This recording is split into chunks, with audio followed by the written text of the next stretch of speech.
নমস্কাৰ সকলোকে আশা কৰোঁ সকলোৰে খবৰ ভাল আৰু মোৰ মানে অলপ চলপ বেয়া কিয়নো গাটো বহুত বেছি বেয়া মাতটো গমেই পাইছে আপোনালোকে তো আজি নতুন ভিডিঅ' এটা আপোনালোকৰ মাজত লৈ আহিছোঁ আৰু ভিডিঅ'টো মানে বহুত বেলেগ মানে কি মোৰ চেনেলত মানে দিয়া নাই এনেকুৱা ভিডিঅ' আৰু সেই ভিডিঅ'টো হৈছে মানে চুলিৰ ওপৰত যত্ন আৰু মানে চুলিৰ ওপৰত কেনেদৰে যত্ন ল'ব সেইটোতো বাৰু বহুত বেছিয়ে থাকে যত্নৰ বিষয়ে ক'ব গ'লে কিন্তু চুলি যেহেতু সৰি থাকে আজিকালি মানে বহুত ডাঙৰ বেছি সমস্যা হৈছে চুলি সৰা লগতে উফি তো উফিটো বহুত বেছি হয় মোৰো আছে মোৰ কিন্তু বহুত বেছি উফি লগতে বহুত সৰে যেতিয়াই ধুওঁ তেতিয়াই সৰে মানে এনেকৈ এটা টানো যদি চুলি মানে ওলাই আহে তো সেইটো সমস্যাটো চবৰে আছে লগতে মোৰো বহুত বেছি হৈছে তো আজি মই ভাবিছোঁ আপোনালোকক মানে দেখুৱাম মই কি লগাম চুলিত লগতে আপোনালোকে ট্ৰাই কৰিব পাৰে আৰু মানে এনেকুৱা মানে বহুত বেছি প্ৰডাক্ট মই লগাইছিলোঁ চেম্পুৱে হওক বা মেডিচিনে হওক কিবা কিবি বহুত লগাইছোঁ কিন্তু মোৰ মানে কামত একোৱেই দিয়া নাই চুলি মানে সৰিয়ে আছে আজিলৈকে তো গতিকে ভাবিছোঁ মই আজি এটা নেচাৰেল বস্তু লগাম কি বস্তু হয় ক'ম বাৰু আৰু সেইদি মই লগাই চাওঁ আৰু লগাই কিনে আপুনি মানে লগাম সেইটো আপোনালোক দেখুৱাম কি লগাওঁ আৰু এদিন লগালেতো নহ'ব গতিকে সপ্তাহটো লগাই থাকিব লাগিব 2-3 দিন যিমান দিন পাৰোঁ গতিকে শুনিছোঁ ভাল বস্তু নেচাৰেল বস্তু এনেও ভাল আমাৰ স্বাস্থ্যৰ বাবে হওক বা চুলিৰ বাবে হওক সকলো নেচাৰেল বস্তুৱে ভাল গতিকে মই তেনেকুৱা এটা বস্তু লগাম আৰু এই ভিডিঅ'টো মই মানে যি লগাম সেইটোৰ বিষয়ে মই এটা ভিডিঅ'ত চাইছিলোঁ আৰু সেইটো হৈছে ডিম্পী ভণ্টিৰ চেনেলত দিছিলে ইউটিউব চেনেলত তাইৰ চেনেলৰ পৰাই মই দেখিছোঁ আৰু তাইৰ ভিডিঅ'ৰ পৰাই মই চাই কিনে ভাবিছোঁ ময়ো এবাৰ লগাই চাওঁ তাই কিন্তু 100% বহুত বেছি ভাল বুলিও কৈছে গতিকে আজি ময়ো লগাই চাম আৰু সেইকেইটা প্ৰডাক্ট হৈছে আপোনালোকৰ চাগে ঘৰত সকলোৰে আছে জেতুকাৰ পাত আৰু জেতুকাৰ পাতটো পোৱাই যায় গতিকে জেতুকাৰ পাত ল'ব লগতে নৰসিংহৰ পাত আছে আৰু যদি থাকে আপোনালোকৰ ওচৰত নিম পাত তেতিয়াহ'লে নিম পাতো দিব পাৰে আৰু নিদিলেও কথা নাই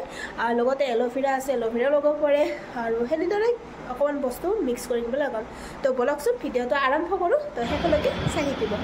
আৰু এয়া প্ৰথমতে দেখা পাইছে আপোনালোকে জেতুকাৰ পাত আৰু জেতুকাৰ পাত মানে কি হয় আজিকালি পাব বহুত টান হয় মানে নাথাকে কাৰো তাতে আৰু ময়ো আমাৰ ঘৰত নহয় বাৰু এয়া বেলেগৰ পৰাই ছিঙি আনিছোঁ কিন্তু মানে বহুত কমহে থাকে জেতুকাৰ গছ গতিকে জেতুকাৰ পাত এনেদৰে ছিঙি আনিছোঁ কেইটামান অকল ময়ে লগাম মূৰত গতিকে মোৰ তাত যাতে হয় সিমান সমানে আনিছোঁ লগতে আনিছোঁ অলপমান মানে নৰসিংহৰ পাত আৰু নৰসিংহৰ পাত মানে আগতে দি পোৱা নাছিলোঁ কিন্তু এনেই মানে জেতুকাৰ পাত লগাই পাইছোঁ বাৰু বহুতবাৰ লগাইছোঁ কিন্তু নৰসিংহৰ পাত হওক বা পিঁয়াজ হওক বা এল'ভেৰা হওক এইবিলাক কেতিয়াও দি পোৱা নাছিলোঁ গতিকে আজি সকলোখিনি মিক্স কৰি একেলগে লগাম আৰু লগোৱাৰ পিছত জনাম বাৰু ৰিজাল্টটো কেনেকুৱা হয় আৰু এয়া দেখা পাইছে মই এল'ভেৰা কাটি লৈছোঁ এল'ভেৰা কিন্তু ঘৰৰ গছৰে হয় গতিকে এল'ভেৰা আছে আমাৰ আৰু এল'ভেৰাটো এনেদৰে সৰুকৈ কাটি মানে পৰিমাণ অনুযায়ী দিছোঁ আৰু যিহেতু আজি প্ৰথমবাৰ গতিকে কিমান লাগে সেইটো ভালদৰে নাজানো কিন্তু অকল যিহেতু মই লগাম গতিকে মোৰ চুলিত ধোৱাকৈ দি দিছোঁ আৰু এইখিনি মই এনেদৰে কাটি ল'লোঁ এল'ভেৰাখিনি জেলটো উলিয়াই ল'লোঁ আৰু এইখিনি মানে মই গোটেইখিনি মিক্সিত পেষ্ট কৰিম যিহেতু হাতেৰে বটিলেতো ইমান এটা ভাল পেষ্ট নহ'ব গতিকে মিক্সিত দিলে খুব সোনকালে পেষ্ট হ'ব আৰু পেষ্টটো ভালো হ'ব গতিকে এনেদৰে কাটি লৈ মই এতিয়া মানে পিঁয়াজ লৈছোঁ আৰু পিঁয়াজ মই 2টা দিম যিহেতু পিঁয়াজৰ গোন্ধটো মই একদমেই ভাল নাপাওঁ কেঁচা পিঁয়াজ তথাপিও আৰু মূৰত দিয়াৰ পিছত ধোৱাৰ পিছত মানে গোন্ধটো নাথাকে বুলি কৈছে গতিকে আজি দি চাওঁ লগতে ইয়াতে আপোনালোকে দৈও দিব পাৰে যদিহে দৈ থাকে কিন্তু মই আজি দৈ নিদিওঁ বাৰু আজি এইখিনি বস্তুৰে মই লগাই চাওঁ আৰু যিহেতু আজি প্ৰথমবাৰ লগাম গতিকে এনেদৰে পিঁয়াজটো সৰু সৰুকৈ এতিয়া কাটি লৈ গোটেইখিনি মানে পেষ্ট কৰিম মিক্সিত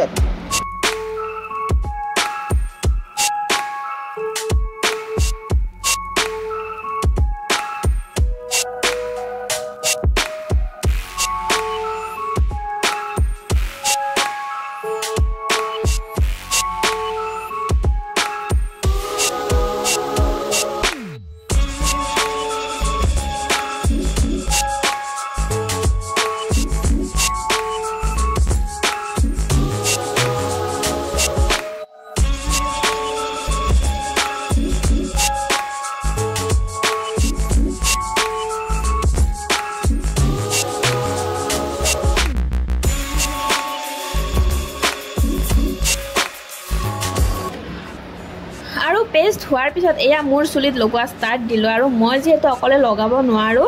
বা অকলে লগাব অসুবিধা হয়, গতিকে বাইদেউক লগাব দিছোঁ। আগে পিছে তাইয়ে লগাই দিয়ে। আৰু যিহেতু মানে মই জেতুকাৰ পাত মাজে সময়ে লগাই থাকোঁ, কিন্তু মানে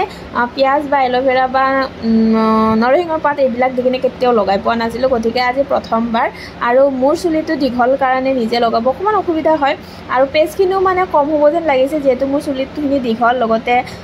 অনুমানটো পোৱা নাছিলোঁ কিমান লাগে, কিন্তু মানে এইবাৰ গম পালোঁ আৰু কিমান লাগে। আৰু বাইদেউক মানে লগাব দিছোঁ চুলিৰ গুৰত বা ছালখনত, যিহেতু চুলিৰ গুৰিত লগোৱাটো প্ৰয়োজন হয়, গতিকে কম হ'লেও কথা নাই পেষ্টখিনি, চুলিৰ আগফালে নলগালেও হ'ব, গতিকে ছালখন মেইন বা গুৰিত লগোৱাটো মেইন, গতিকে তেনেকৈ লগাই থ'ব দিছোঁ। আৰু যিহেতু মোৰ চুলি মানে ইমান বেছি সৰে, আৰু মানে এতিয়া নতুনকৈ যিবিলাক চুলি মোৰ গজিছে সেই চুলিবিলাক মানে পকিব আৰম্ভ কৰিছে, গতিকে যিবিলাক চুলি পকে সেইবিলাকৰ কাৰণে এই মানে পেষ্টটো ভাল বুলি শুনিছোঁ, গতিকে সেইকাৰণে লগালোঁ। আৰু এদিন বা এবাৰ লগালেতো আপুনি একো ৰিজাল্ট নাপায়, মানে সপ্তাহতো লগাই থাকিব লাগিব, তেতিয়াহে আপুনি গম পাব যে আপোনাক কামত দিছে নে দিয়া নাই। গতিকে মই যেতিয়া সময় পাৰোঁ তেতিয়া লগাম বাৰু, আৰু আজি প্ৰথমবাৰ যিহেতু লগাইছোঁ। আৰু আপোনালোকে ট্ৰাই কৰিব পাৰে, যিহেতু মানে জেতুকাৰ পাত লগালে এনেও ভাল, একো বেয়া বস্তু নহয়, বা পিঁয়াজ বা দৈ এইবিলাক দি কিনে লগাব পাৰে, আপোনাৰ একো অপকাৰী নহয় বা চুলিও বেয়া নহয়, গতিকে আপোনালোকেও ট্ৰাই কৰি চাব পাৰে। আৰু দেখা পাইছে বাইদেৱে মানে খুব ধুনীয়াকৈ লগাই দি আছে, একদম মানে চুলি টানি অৱস্থা নাই, গতিকে তাইক লগাব দিছোঁ এনেদৰে। আৰু লগোৱা হোৱাৰ পিছত মানে মোৰ দেখা পাইছে আপোনালোকে শেষ হ'বৰে হ'ল, পেষ্টখিনি মানে অকল গুৰিতে হ'ল, মানে আগফালে নহ'লে চুলিটো, যিহেতু চুলিখিনি দীঘল অলপ, গতিকে এনেদৰে লগোৱাৰ পিছত 2-3 ঘণ্টামান থাকিম। আৰু যিহেতু ৰ'দটো আজি বহুত বেছি চোকাকৈ দিছে, সোনকালে মানে শুকাব চুলিটো, গতিকে 2-3 ঘণ্টাৰ পিছত চুলিটো ধুই দিম। গতিকে আপোনালোকেও ট্ৰাই কৰি চাব পাৰে এনেদৰে, আপোনালোকৰ যদি চুলি বেছিকৈ সৰিছে বা পকিবলৈ আৰম্ভ কৰিছে। আৰু যদি পকাও নাই এনেও আপোনালোকে লগাই চাব পাৰে, খুব বেছি ভাল হয়।